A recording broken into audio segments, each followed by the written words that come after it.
یا لطیفو یا رزاقو پیر کے دن اللہ کے یہ دو نام پڑے تھے۔ اگلی صبح جب اٹھا تو غیب سے مدد آ گئی تھی، 500 کروڑ بھی مانگو تو مل جاتا ہے۔ بسم اللہ الرحمن الرحیم۔ محترم ناظرین، آج پیر کے دن رب کعبہ کے دو نام یا لطیفو یا رزاقو کا ایک ایسا خاص وظیفہ لے کر آپ کی خدمت میں حاضر ہوا ہوں۔ انشاءاللہ پیر کے دن جو بندہ یہ وظیفہ صبح پڑھے گا، شام تک 500 کروڑ بھی مانگے تو مل جائے گا۔ اگر پیر کی شام کو پڑھے گا تو اگلے دن صبح ہونے سے پہلے غیب سے مدد آ جائے گی۔ آپ رب کعبہ کے سامنے جو حاجت، جو مقصد، جو خواہش لے کر بیٹھیں گے وہ پوری ہو کر رہے گی۔ محترم ناظرین، یہ وظیفہ رب کعبہ کے دو ناموں کا وظیفہ ہے، بے حد آسان ہے، بے حد مجرب اور بے حد طاقتور عمل ہے۔ اللہ والو، یا لطیفو یا رزاقو کو رب کعبہ کے ان دو ناموں کی برکت سے میرا رب بیٹھے بیٹھے تقدیر کے بند تالے کھول دیتا ہے۔ یا لطیفو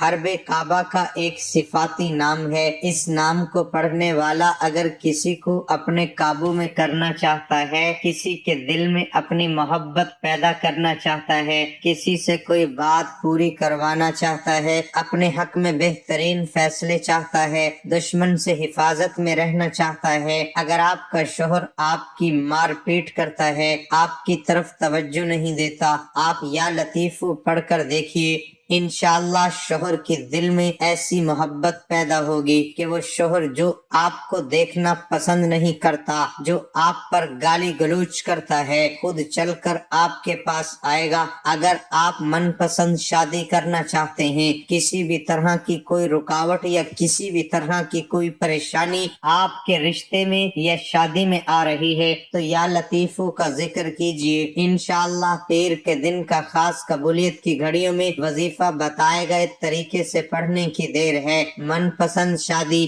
من پسند نوکری اور بے حد مجرب عمل آپ کے حوالے کر رہا ہوں۔ یہ وظیفہ اتنا خاص ہے کہ اگر کسی مقدمے میں ملوث ہیں تو آپ یا لطیفو کی برکت سے سامنے والا دشمن جتنا بھی طاقتور ہو مقدمے میں جیت جائیں گے۔ جیل سے رہائی کے لیے یا کسی طاقتور دشمن سے جان کی حفاظت کے لیے یا رزاقو رب کعبہ کا ایک ایسا اسم اعظم ہے، ایک ایسا صفاتی نام ہے جس کا مطلب ہے رزق عطا کرنے والا، رزق دینے والی ذات کو رازق کہا جاتا ہے۔ اور جب رب کو، رب کی صفات کو یا رزاق سے پکارا جاتا ہے تو میرا رب رزق کے 300 دروازے کھولتا ہے۔ بندہ مانگنے والا ہو، بندہ رب کو منانے والا ہو، بندہ رب سے اپنی حاجات پوری کروانے والا ہو، میں یقین سے کہتا ہوں کہ پیر کے دن یا لطیفو یا رزاقو کو پڑھنے کی دیر ہے۔ ایک رات کے اندر اندر تقدیر کے بند تالے کھل جائیں گے، ایک رات کے اندر اندر مایوسیوں کے بادل چھٹ جائیں گے، ایک رات کے اندر اندر راستے کی رکاوٹیں، بندشیں ہٹ جائیں گی اور ایک ایسی زندگی کا آغاز ہو جائے گا کہ آپ جس طرح قدم بڑھائیں گے کامیابی مقدر ہو جائے گی۔ اللہ والو، آپ بہت سے وظیفے پڑھتے ہیں، آپ کو بہت سے وظائف بتائے بھی جاتے ہیں، لیکن کچھ لوگوں کے کامیاب ہو جاتے ہیں، کچھ کو فائدہ نہیں ہوتا۔ جن کو فائدہ نہیں ہوتا ان کی اپنی غلطی کوتاہیوں کی وجہ سے نہیں ہوتا۔ جو لوگ 5 سے 6 منٹ کی ویڈیو کو مکمل دیکھ کر ایک ایک نقطے کو سمجھ کر وظیفہ کرتے ہیں، بتائے گئے ترتیب، بتائے گئے طریقے سے پڑھتے ہیں، میرا رب ان کو فوری طور پر کامیاب کرتا ہے۔ اور جو لوگ لاپرواہی میں ویڈیو کو سنتے ہیں، پھر جلد بازی میں وظیفہ کرتے ہیں، 7 باتیں چل رہی ہیں اور تسبیح کا دانہ پھینک رہے ہو، ایسے میرے رب کو منا نہیں سکتے، ایسے میرے رب کو راضی نہیں کر سکتے۔ خدارا آپ سے میری ہاتھ جوڑ کر گزارش ہے، پیر کے دن رب کے 2 ناموں کا ایک ایسا وظیفہ جو ہر کسی کو زبانی یاد ہے، یہ نام ہر کسی کی زبان پر سرعام ہے۔ ان ناموں کی فضیلت و برکت بے حد آزمودہ ہے، بے حد طاقتور ہے، آپ کے حوالے کر چکا ہوں۔ اور جب ان دونوں ناموں کو ملا کر پڑھا جاتا ہے، یعنی یا لطیفو یا رزاقو کو ملا کر پڑھا جاتا ہے، تو ان دونوں کی خاصیت، ان دونوں کی فضیلت، ان دونوں کی طاقت جڑ جاتی ہے اور وہ پہلے سے کئی گنا زیادہ بڑھ جاتی ہے۔ آپ نے یا لطیفو یا رزاقو کو ملا کر پڑھنا ہے، یا لطیفو یا رزاقو کو یقین کامل سے پڑھنا ہے، اپنے مقصد کی نیت کر کے پڑھنا ہے۔ آپ چاہیں تو کسی ناممکن حاجت کو لے کر بیٹھو گے تو پیر کے دن یا لطیفو یا رزاقو کی فضیلت و برکت سے وہ ناممکن حاجت بھی ممکن ہو جائے گی۔ بعض اوقات انسان سمجھتا ہے کہ مجھ پر کروڑوں کا قرض ہے اور قرض دار ڈپریشن میں چلا جاتا ہے، بے سکونی کا، بے برکتی کا خزانہ بن جاتا ہے، اور وہ بندہ اپنے آپ کو مارنے کی خودکشی تک سوچتا ہے کہ میں کروڑوں کا قرض کیسے اتاروں گا، دنیا میں ذلیل و رسوا ہو گیا، کوئی مجھے منہ تک نہیں لگاتا، یہ قرض کیسے اترے گا۔ ایسے نا امید افراد سے میری ایک بار گزارش ہے، آپ پیر کے دن یا لطیفو یا رزاقو کا یہ خاص وظیفہ کیجئے، میرا رب نا امیدی سے نکال کر کامیابی کی طرف لے جائے گا۔ آپ کی ناممکن حاجات، آپ کا قرض جو آپ کو ناممکن لگتا ہے، رب کی طرف ایک کن فیکون کا محتاج ہے۔ اگر آپ نے آج کے اس وظیفے سے رب کو راضی کر لیا، رب سے مانگ لیا، میں یقین سے کہتا ہوں کہ آپ کو کروڑوں کا قرض بھی اتر جائے گا۔ اسی طرح جن کے کاروبار میں مسائل ہیں، جن کی نوکری میں مسئلے ہیں، جن کے گھر میں پریشانیاں ہیں، تنگ دستیاں ہیں، فاقے ہیں، غربت ہیں، وہ پیر کے دن یا لطیفو یا رزاقو کا یہ وظیفہ کیجئے، انشاءاللہ سالوں کی غربت، سالوں کی تنگ دستیاں، سالوں کی پریشانیاں سالوں سے ختم ہونے کا نام لے نہیں رہی۔ بے شمار ٹھوکروں کے باوجود، بے شمار ٹھوکروں کے بعد، بے شمار دکھوں کے بعد، بے شمار محنت و مشقت کے بعد بھی کامیابی مقدر نہیں ہو رہی، تو آج پیر کے دن یا لطیفو یا رزاقو کا یہ خاص وظیفہ ایک بار لازمی کیجئے گا۔ 10 ایسی باتیں جو پوری زندگی کا نچوڑ ہیں، اگر ان پر عمل کیا جائے تو انشاءاللہ زندگی بدل جائے گی۔ ایک، شرم کی کشش حسن سے زیادہ ہوتی ہے، رونا دل کو روشن کرتا ہے۔ 3، ماں باپ کی خدمت دونوں جہاں میں عزت ہے۔ 4، اولاد کے لیے جو چیز گھر لاؤ پہلے بیٹی کو پھر بیٹے کو دو۔ 5، دنیا میں سب سے خطرناک غصہ جوانی کا ہے۔ 6، کسی کا دل نہ دکھاؤ کیونکہ تم بھی دل رکھتے ہو۔ 7، گفتگو چاندنی ہے اور خاموشی سونا۔ 8، کسی سے ملتے وقت مسکرا دینا صدقہ ہے۔ 9، گناہ سے بچنا سب سے بڑی نیکی ہے۔ 10، ہمیشہ سچ بولو تاکہ قسم کھانے کی ضرورت نہ پڑے۔ انسان کی قلبی و ذہنی پاکیزگی کے ذریعے ہی انسان کے اندر مثبت تبدیلی ممکن ہے، لیکن عام طور پر ظاہری شخصیت کو بہتر بنانے پر توجہ مبذول کی جانے لگی ہے، جو کہ انسان کے منفی رجحانات اور اس کے اندر تیزی سے بڑھتی جا رہی ہے۔ غیر واضح سوچ اسے ناکام بنا رہی ہے۔ مثبت فکر کے حامل نوجوان ہی معاشرتی تبدیلی کے نقیب ثابت ہو سکتے ہیں، اور مثبت فکر کی تعلیم مذہب اسلام نے دی ہے۔ نوجوانوں میں فکر کا ٹکراؤ ان کی ذہنی نشوونما میں رکاوٹ بننے لگا ہے، جسے پاک کرتے ہوئے انہیں دینی و دنیاوی اعتبار سے کامیاب بنانا ناگزیر ہے۔ انسان جسم، قلب اور دماغ سے مکمل ہوتا ہے۔ جب تک پاکیزہ قلب دماغ پر کنٹرول کا متحمل نہیں ہوتا، انسان کی جسمانی شخصیت و اخلاقیات میں نکھار پیدا ہونا ممکن نہیں ہے۔ شخصیت سازی دراصل انسان کے قلب کو پاکیزہ بنانے اور اسے رجوع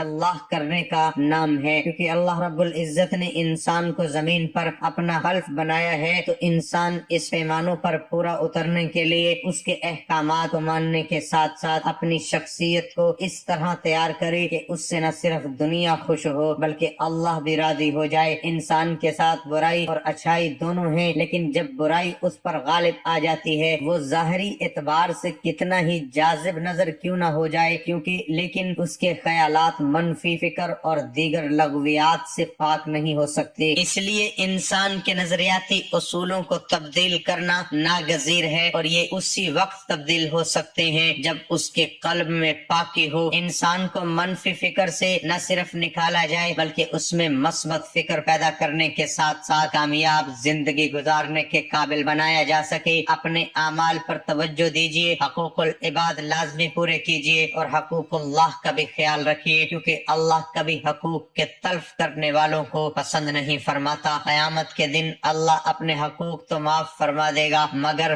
حقوق العباد یعنی اللہ کی مخلوق کے حقوق جو آپ نے ادا نہیں کیے ہوں گے ان کو معاف نہیں فرمائے گا، ان پر آپ کو سزا دی جائے گی اور آپ کی نیکیوں سے ان حقوق کو ادا کیا جائے گا۔ وقت کی نزاکت کو مد نظر رکھتے ہوئے آئیے عمل کی طرف چلتے ہیں۔ عمل کیا ہے؟ پیر کے دن کا یہ خاص وظیفہ ہے، ایک دن کا وظیفہ ہے۔ آپ کسی بھی پیر کے دن یہ وظیفہ کر سکتے ہیں، وقت کی کوئی پابندی نہیں، جگہ کی کوئی قید نہیں۔ آپ چاہیں تو پیر کے دن نماز فجر کے بعد پڑھ لیں، نماز ظہر کے بعد پڑھ لیں، نماز عصر مغرب یا عشاء کے بعد پڑھ لیں، آپ جس وقت چاہیں یہ عمل پڑھ سکتے ہیں۔ آپ دکان پر ہیں، دفتر میں ہیں، کاروبار میں ہیں، سفر میں ہیں، آپ جہاں کہیں موجود ہیں، پیر کے دن کی خاص تسبیح، یہ خاص وظیفہ کسی صورت مت چھوڑیے گا۔ میں بار بار کہہ رہا ہوں یہ وظیفہ کسی صورت مت چھوڑیے گا۔ اگر اس کی قدر کو، قیمت کا آپ کو اندازہ ہو جائے تو آپ دکان کے شیئر پھینک کر، ہاتھ جوڑ کر رب کے سامنے بھکاری بن کر یہ وظیفہ کر لیں۔ اتنا خاص وظیفہ پیر کے دن باوضو مصلی پر بیٹھ کر آپ نے ایک بار اعوذ باللہ من الشیطان الرجیم پڑھنی ہے، ایک بار بسم اللہ الرحمن الرحیم پڑھنا ہے، اس کے بعد آپ نے نبی کریم صلی اللہ علیہ وآلہ وسلم کی ذات پر درود پاک پڑھنا ہے۔ درود پاک آپ کوئی سا بھی پڑھ سکتے ہیں، صلی اللہ علی محمد پڑھ لیں، صلی اللہ علیہ وآلہ وسلم پڑھ لیں۔ درود پاک پڑھنے کے بعد آپ نے سب سے پہلے اپنے مقصد کی نیت کرنی ہے، کیونکہ ہر انسان کی کوئی نہ کوئی حاجت اور مقصد ہوتا ہے جو وظیفوں کی طرف لاتا ہے۔ آپ کی جو بھی ناممکن حاجت ہے، خواہش ہے، قرض دار ہیں، قرض سے نجات مل جائے گی، بے روزگار ہیں، روزگار مل جائے گا، بے اولاد ہیں، اولاد مل جائے گی، کاروباری مسائل ہیں، ہر طرح کے مسئلے کا فوری حل ہو جائے گا۔ اپنے مقصد کی نیت کرتے ہی آنکھوں کو بند کر لیجئے، پوری توجہ اور دھیان سے یا لطیفو یا رزاقو پڑھنا شروع کیجئے۔ یا لطیفو یا رزاقو کو ملا کر پڑھا تو ایک بار ہو گیا، یا لطیفو یا رزاقو کو ملا کر پڑھا تو 2 بار ہو گیا، یا لطیفو یا رزاقو ملا کر پڑھا تو 3 بار ہو گیا۔ یہ وظیفہ آپ کو شروع سے آپ کی اسکرین پر نظر آ رہا ہے۔ آپ نے یا لطیفو یا رزاقو کو ہاتھ کی انگلیوں پر صرف اور صرف 101 بار پڑھنا ہے۔ آپ چاہیں تو یا لطیفو یا رزاقو کو اکٹھا ملا کر 101 بار بتائے گئے طریقے سے پڑھ لیں، یا پہلے یا لطیفو کو 101 بار پڑھ لیں یا بعد میں یا رزاقو کو 101 بار پڑھ لیں۔ وظیفہ مکمل ہو جائے گا آپ کو جس طرح بہتر لگتا ہے۔ آپ نے یا لطیفو یا رزاقو کو 101 بار پڑھ لینا ہے، کسی سے بات نہیں کرنی، مکمل یکسوئی دھیان اور توجہ کے ساتھ ڈوب کر آپ نے یا لطیفو یا رزاقو کو پڑھنا ہے۔ انشاءاللہ ان ناموں کی برکت سے مصلی چھوڑنے سے پہلے آپ کو خود اپنی آنکھوں سے معجزات دیکھنے کو ملیں گے۔ آخر میں ایک تسبیح سورۃ کوثر کی پڑھنی ہے، انا اعطیناک الکوثر فصل لربک وانحر ان شانئک هو الابتر۔ آج کا یہ وظیفہ اتنا خاص ہے، اتنا بابرکت ہے، اتنا باکمال ہے کہ اگر کوئی بندہ ہاتھ پھیلا کر، جھولی پھیلا کر، فقیر بن کر رب سے مانگے گا، گھر مانگے گا، بے گھروں کو گھر مل جائے گا۔ آپ قرض دار ہیں، قرض سے نجات ہو جائے گی۔ آپ میاں بیوی میں محبت کی کمی کے لیے پڑھ لیں، نافرمان اولاد، نافرمان شوہر، زانی اور شرابی شوہر کے لیے پڑھ لیں، انشاءاللہ شوہر سیدھے راستے پر آ جائے گا۔ جس کے گھر سے لڑائی جھگڑے ختم نہیں ہوتے، ہر وقت بے سکونی، بے برکتی کا ماحول رہتا ہے، پیر کے دن گھر کا کوئی ایک فرد یا لطیفو یا رزاقو کو اپنے تمام مسائل کو ذہن میں رکھتے ہوئے، مقاصد کی نیت کرتے ہوئے رب کے یہ 2 نام لازمی پڑھ کر دیکھیں، انشاءاللہ دوبارہ کسی اور وظیفے کی ضرورت ہی نہیں پڑے گی۔ جو مانگو گے، جتنا مانگو گے ایک دن کے اندر میرا رب غیبی خزانوں سے عطا فرمائے گا۔ آپ صلی اللہ علیہ وسلم مسجد میں بیٹھے تھے، ایک عورت بہترین لباس اور چہرہ مزین کر کے آئی، آپ صلی اللہ علیہ وسلم نے فرمایا عورتوں کو اس سے روکو، بنی اسرائیل پر لعنت اسی وجہ سے ہوئی، حق کی راہ پر چلنے والوں کو میرا رب تنہا نہیں چھوڑتا۔ خود اعتمادی سے چلتے رہنا حیران و پریشان ہو کر بھاگنے سے کہیں زیادہ بہتر ہے۔ اگر آپ کوشش کرنے سے ڈرتے ہیں تو آپ کبھی کامیاب نہیں ہوں گے۔ دنیا کی تاریخ میں کوئی کسی کے لیے اتنا نہیں رویا جتنا ہمارے نبی صلی اللہ علیہ وسلم اپنی امت کی بخشش کے لیے روئے۔ اللہ پاک کو دل اور زبان کا سخت ہونا پسند نہیں، اس لیے اللہ پاک نے دونوں کو ہڈی کے بغیر بنایا۔ یا اللہ پاک پاک میں تجھ سے مانگتا ہوں ایسی معافی جس کے بعد کوئی گناہ نہ ہو، ایسی ہدایت جس کے بعد کوئی گناہ نہ ہو، ایسی صحت جس کے بعد کوئی بیماری نہ ہو، ایسی رضا جس کے بعد ناراضگی نہ ہو۔ آمین۔ چھوٹے کنکر ہٹانے کے بعد ہی تم پورا پہاڑ ہلا سکتے ہو۔ اپنی مشکلات کو اس سوچ کے ساتھ کبھی ختم نہیں کر سکتے جس سوچ کی وجہ سے ان مشکلات نے جنم لیا۔ تم اپنا مستقبل تو نہیں بدل سکتے لیکن تم اپنی عادات بدل سکتے ہو، اور تمہاری عادات ہی تمہارا مستقبل بدلیں گی۔ کسی اور کی طرح ہٹنے سے بہتر ہے کہ تم اپنی ایک پہچان بناؤ۔ تمہیں شاید بہت سی ناکامیوں کا سامنا کرنا پڑے لیکن تم کبھی ناکام مت ہونا۔ کچھ لوگ چاہتے ہیں، کچھ لوگ خواہش کرتے ہیں اور کچھ لوگ کر کے دکھاتے ہیں۔ آپ کون ہو؟ لوگوں کے لیے کامیاب بنو جو تمہیں ناکام دیکھنا چاہتے ہیں۔ میں آج تک ایسے مضبوط شخص سے نہیں ملا جس کا آسان ماضی ہو۔ ہمیشہ اپنے دل کی بات مانو کیونکہ وہ جانتا ہے کہ تمہیں اصل میں کیا کرنا ہے۔ غلطیاں اس بات کا ثبوت ہیں کہ تم کوشش کر رہے ہو۔ آج تک کوئی اچھا آدمی بہت تیزی سے امیر ترین نہیں ہو سکا۔ ہمیں ہمیشہ یہ لگتا ہے کہ جب ہمیں کوئی چیز ملتی ہے ہم خوش ہوتے ہیں، جبکہ حقیقت یہ نہیں ہے۔ جتنی خوشی ہمیں کسی کو کچھ دے کر ملتی ہے ہمیں لے کر محسوس نہیں ہوتی۔ سوال یہ نہیں کہ آپ کے ساتھ کیا ہوتا ہے بلکہ یہ ہے کہ جب آپ سے کچھ بھی برا ہوتا ہے تو آپ اس حالت میں کیسا رویہ رکھتے ہو۔ کامیابی کے راستے پر ہمیشہ آپ کو ایک دفعہ ناکامی ضرور ملتی ہے۔ تم جب ناکامی سے بچتے ہو تو تم کامیابی کو بھی اگنور کر دیتے ہو۔ فیل ہونے سے مت ڈرو اور اپنے آپ کو ایسے لوگوں کے درمیان میں رکھو جو تمہارے ناکام ہونے پر تمہارا حوصلہ بڑھاتے ہیں۔ ہم سب لوگوں کے پاس ایک خاص قسم کی حس ہے جو ہمیں ہر وقت سوچنے پر مجبور کرتی ہے کہ ہمارے لیے کیا برا اور کیا اچھا ہے۔ اپنے اندر کی آواز کو سنو۔ تم جب بھی کوئی بھی کام کرو تو اس سے پوچھو کہ یہ کام صحیح ہے یا غلط، اور پھر جو جواب آئے اس پر یقین کرو اور اپنے آپ کو برا کرنے سے روک لو۔ اللہ ہم سب کا حامی و ناصر ہو۔ آمین۔